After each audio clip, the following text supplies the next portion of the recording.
Usually, when we talk about a medical diagnosis, there's this expectation of precision, like, I don't know, like engineering or something. Right, right. Broken or not broken, it's binary. Exactly. You break your arm, the x-ray shows that jagged white line, and the doctor just points to the film and says, there's the problem.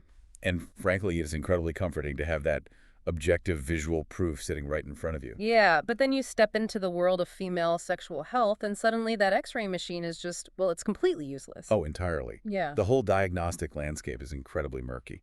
So how does science objectively measure something as profoundly subjective and personal as sexual satisfaction? It's not an easy thing to do, I tell you that. Right. Well, today we are answering that for you by looking at a huge stack of clinical trials, medical literature, and systematic reviews focused entirely on female sexual wellness. It's a really fascinating intersection of data and human experience. It really is. Our mission for this deep dive is to unpack how clinicians actually audit the success of the OSHOT. And they do this by using a very specific tool, the Female Sexual Function Index, or FSFI. Right, the FSFI. Yeah, and they use it at two critical moments in time, so at baseline, and then exactly 12 weeks post-treatment. Which you have to realize is a monumental task for any clinician.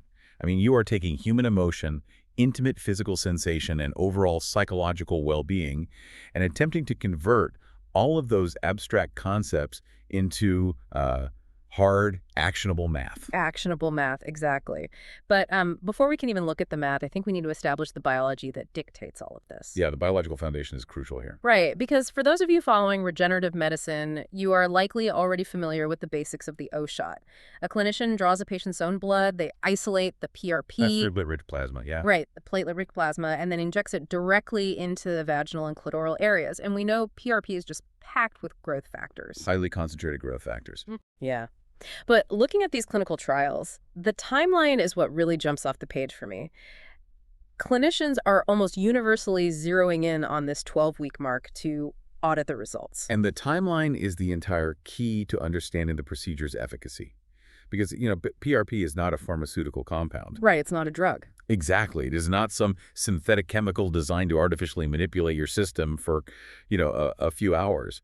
When those growth factors are introduced to the tissue, they trigger actual biological regeneration. So we're talking about like new tissue. We are talking about angiogenesis. Yeah. So the formation of brand new blood vessels, as well as the rejuvenation of local nerve endings. Wait, but 3 months? I mean, if I get a cortisone shot in my shoulder or I take a standard painkiller, I feel better by Tuesday. Sure, yeah. Why is a doctor sending a patient away for a full 12 weeks to wait for results? Shouldn't a direct injection provide like relatively instant relief to that tissue? Well, it's less like taking an aspirin to instantly block a headache and more like starting a really rigorous physical therapy regimen. Oh, I see. Yeah. A cortisone shot is just a chemical masking a symptom, right? Right. Or artificially suppressing inflammation. The O-shot is demanding that your body rebuild a bridge of nerve endings and blood vessels from scratch. And biology has a strict speed limit on construction. Precisely that. You are literally growing new, healthy tissue where the old tissue was failing. That's wild. But they don't feel anything before the 12 weeks. Well, according to the clinical data in our sources, patients frequently notice initial improvements fairly early on. Within the first 1 to 2 weeks, or maybe 4 to 6 weeks, they might experience increased blood flow. Or a bit more natural hydration, right? Exactly. But that is just the scaffolding going up. The full regrowth of that tissue, and particularly the remyelination, the repair of the nerve endings that contribute to heightened sensitivity, that operates on a very specific biological clock. So the peak effects naturally hit around that 3-month mark. Right. The 12-week mark is when the construction crew has essentially finished the job. And this biological reality absolutely dictates when clinicians must perform their final audit. Because if they test too early... If a doctor tests a patient at week 3, they are grading an incomplete physiological process. They would be making clinical decisions based on a bridge that is, only half built. Which makes total sense. But knowing that this local tissue needs 12 weeks to mature creates a massive logistical problem for the clinician, I would think. Oh, absolutely. So much can happen in 3 months. Right. In 3 months, a patient's stress levels at work, or their relationship dynamics with their partner, or just their overall mood could change entirely. And all of those external factors deeply impact intimacy. Exactly. So how does a doctor isolate and measure just the physical success of the injection? I mean, you can't just bring the patient in at 12 weeks and ask, hey, how are things? No, you definitely can't. You need a system that filters out all that daily noise. You need something akin to, well, a highly detailed credit score for sexual health. A credit score for sexual health. I love that analogy because, you can't improve what you don't track. And you can't track what you don't score. Exactly. And the specific credit scoring system used in these trials is the FSFI, the Female Sexual Function Index. It's the gold standard in the field. It really is. Looking at the methodology in our sources, this is a rigorous, scientifically validated 19-item questionnaire.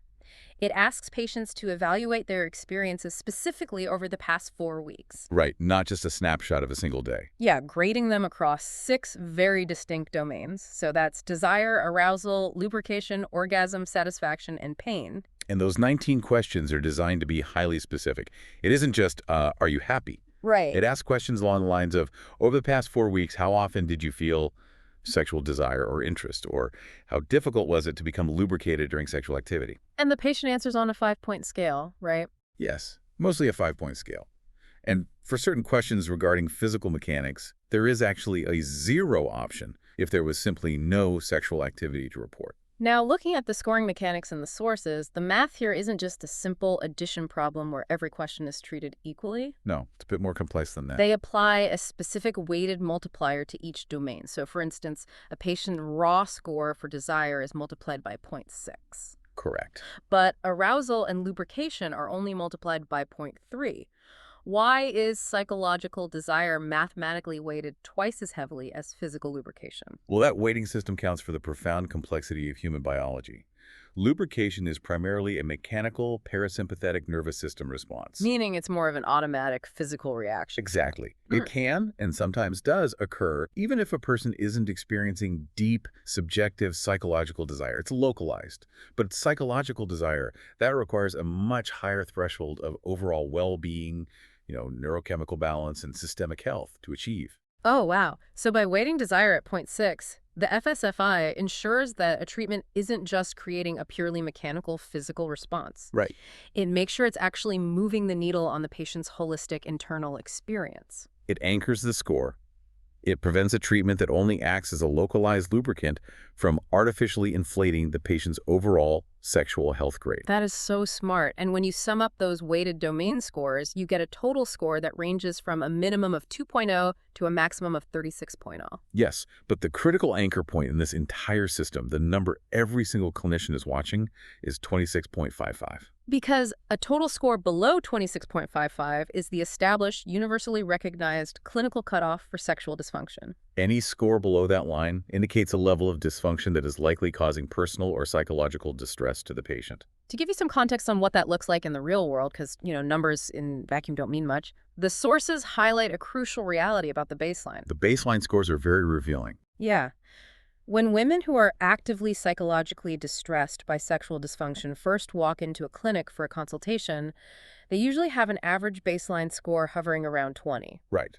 And on the flip side, studies tracking women who report having highly satisfying, healthy sexual lives show them generally scoring around an average of 30. Which perfectly brackets our 26.55 cutoff. It does. It gives the clinician a crystal clear picture of the landscape when a patient walks in the door seeking the O-shot. They know they are likely starting with a patient in the low 20s, and the goal is to cross that 26.55 threshold. And this brings up the question of what actually constitutes a win at that 12-week audit. Because if a patient comes in at a 20, they don't necessarily need to hit a perfect 36 to feel better. No, absolutely not. In clinical research, our sources frequently reference a concept known as the MCID. The minimally clinically important difference. Exactly. The MCID essentially asks, how much does the mathematical score need to change for the patient to actually notice a meaningful, positive difference in their daily life? Because if a score goes up by like half a point, The math changed, but the human being didn't feel it. Right, it's statistical noise at that point. Yeah. For the FSFI, the established literature suggests that an improvement of just 3 to 4.2 points Yeah. is considered a clinically meaningful change. Just 3 to 4.2 points. Okay, let's look at how the O-shot actually performs against that benchmark, because the data in the meta-analyses we looked at is incredibly revealing. The comparison data is really striking. It really is. When women in these trials were given a placebo or certain pharmaceutical medications like bremelanotide, which is a peptide that targets receptors in the brain, or flibanserin, which is a daily pill that alters neurotransmitters like serotonin and dopamine. Right, the systemic medications. Yeah, their FSFI scores improved by about 3.6 to 5.3 points. So those systemic pharmaceuticals are getting patients just over that minimum threshold of noticing a difference. They are hitting the MCID. Barely hitting it, yeah. But then you look at the regenerative data.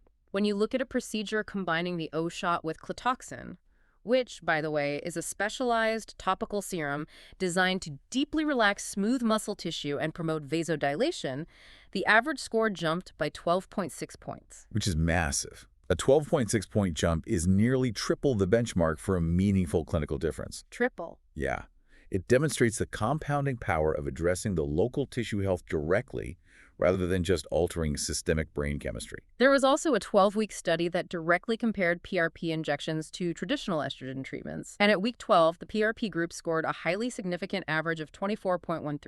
That's a solid outcome. But the specific trial that really illustrates the power of this 12-week timeline tracked a cohort of women starting with a baseline total FSFI of 16.50. Oh, the 16.50 study. Yes. Yeah, and at their 12-week post-treatment audit, that score had dramatically skyrocketed to 28.50. We really have to pause and think about what a jump from 16.50 to 28.50 actually means for a human being. It's not just a number on a page. It isn't just a numerical victory on a spreadsheet. No, that patient started deep in the severe dysfunction category. A 16.50 indicates profound struggles across almost every single domain: desire, arousal, physical pain. It sounds incredibly distressing. Very. But by hitting 28.50 at week 12, they have objectively crossed that 26.55 clinical threshold. So they have moved from clinical dysfunction to normal, healthy sexual function. The bridge has been successfully rebuilt. That is amazing. And it was verified not by the doctor's intuition or, guessing, but by the patient's own rigorous self-reporting over a 4-week period leading up to that audit. The data speaks for itself. But wait, so if the patient comes in at 12 weeks, takes the test, and scores a 28, they pass. Right. They are well above the 26.55 cutoff. They did pass, yes. Why do doctors still care about digging into the granular data of those 6 subdomains if the total score is already a definitive pass? Well, the total score only tells the clinician that the patient arrived at the destination. It tells you nothing about how they got there or what specific biological mechanisms did the heavy lifting. Oh, I see. It's like looking at a diagnostic report for a complex machine. Exactly like that. The overall grade for the machine might be an A. It runs, it operates safely, it passes inspection. But the engineer still needs to know if the engine got significantly more powerful while the brakes just stayed exactly the same. You need to know which parts are actually working. And the 12-week audit allows the clinician to see exactly which physiological mechanisms responded to the platelet-rich plasma. Right. For instance, in one of the clinical studies provided, we could look at that granular domain data. The arousal domain jumped from 2.1 to 4.1, and the lubrication domain went from 3.0 to 4.8. Which tells the clinician that the physical regeneration, the angiogenesis building new blood vessels, and the tissue hydration was highly successful. The local machinery is functioning beautifully. But, and this is important, the FSFI also reveals the limitations of the treatment.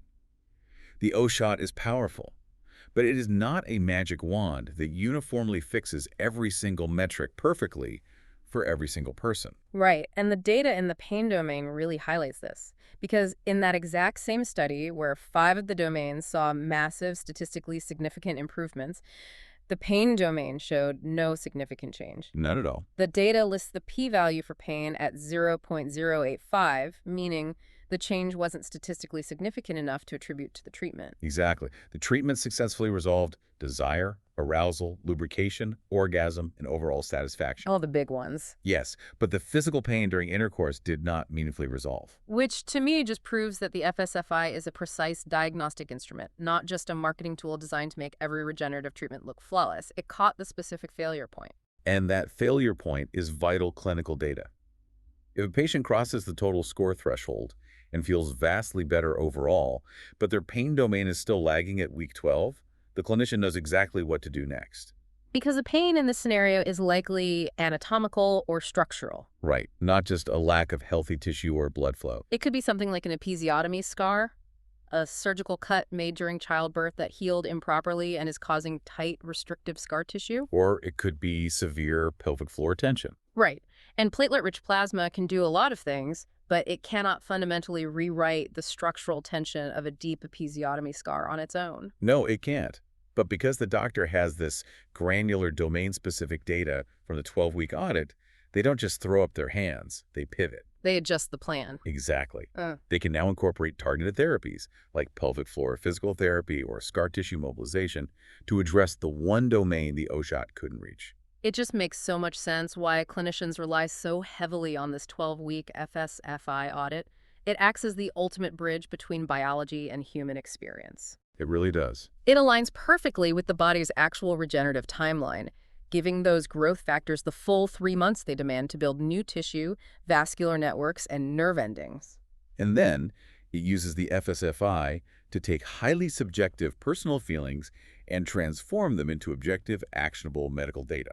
It proves on paper that the physical benefits of the OSHOT are objectively measurable. It provides the diagnostic X-ray in a medical field that traditionally had to operate completely in the dark. The muddy waters actually become clear.